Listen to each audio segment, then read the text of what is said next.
Hi, Don. Did you get the copy of the article on recycling footwear that I emailed you? Yeah, it's here. I've had a look at it. So, do you think it's a good topic for our presentation? Well, before I started reading it, I thought recycling footwear. Well, although it's quite interesting, perhaps there isn't enough to say about it. Because we put shoes in recycling bins. They go to charity shops, and that's about it. But there's much more to it than that. I realise that now, and I'm keen to research the topic more. That's great. One of the things I didn't realise until I read the article was just how many pairs of trainers get recycled. Well, a lot of young people wear them all the time now. They've become more popular than ordinary shoes. I know. I guess they are very hard-wearing. But don't they look a bit casual for school uniform?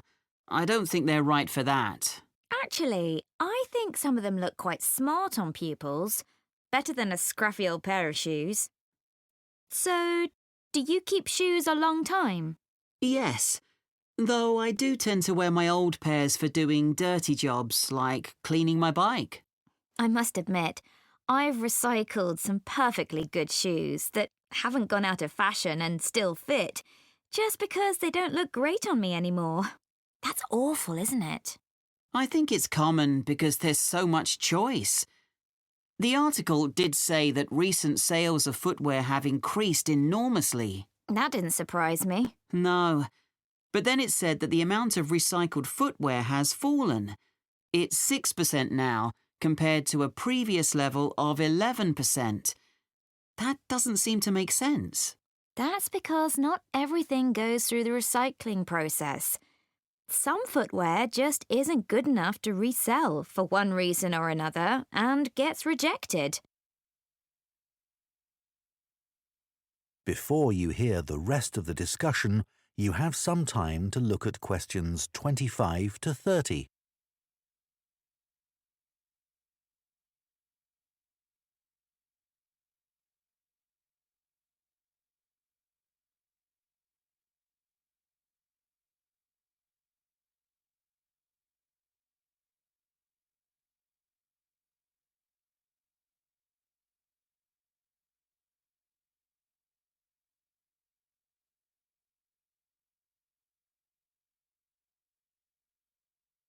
Now listen and answer questions 25 to 30.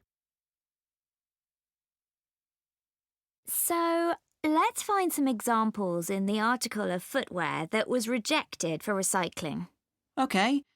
I think there are some in the interview with the recycling manager. Yeah, here it is. Let's start with the ladies' high-heeled shoes. What did he say about those? He said they were probably expensive. The material was suede and they were beige in colour.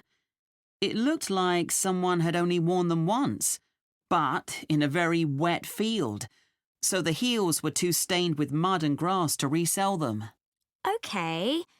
And the leather ankle boots. What was wrong with them? Apparently, the heels were worn, but that wasn't the problem. One of the shoes was a much lighter shade than the other one. It had obviously been left in the sun. I suppose even second-hand shoes should look the same. Sure. Then there were the red baby shoes. Oh, yes. We're told to tie shoes together when we put them in a recycling bin, but people often don't bother. You'd think it would have been easy to find the other, but it wasn't. That was a shame because they were obviously new. The trainers were interesting. He said they looked like they'd been worn by a marathon runner. Yeah. Weren't they split? Not exactly. One of the soles was so worn under the foot that you could put your finger through it. Well, we could certainly use some of those examples in our presentation to explain why 90% of shoes that people take to recycling centres or bins get thrown into landfill.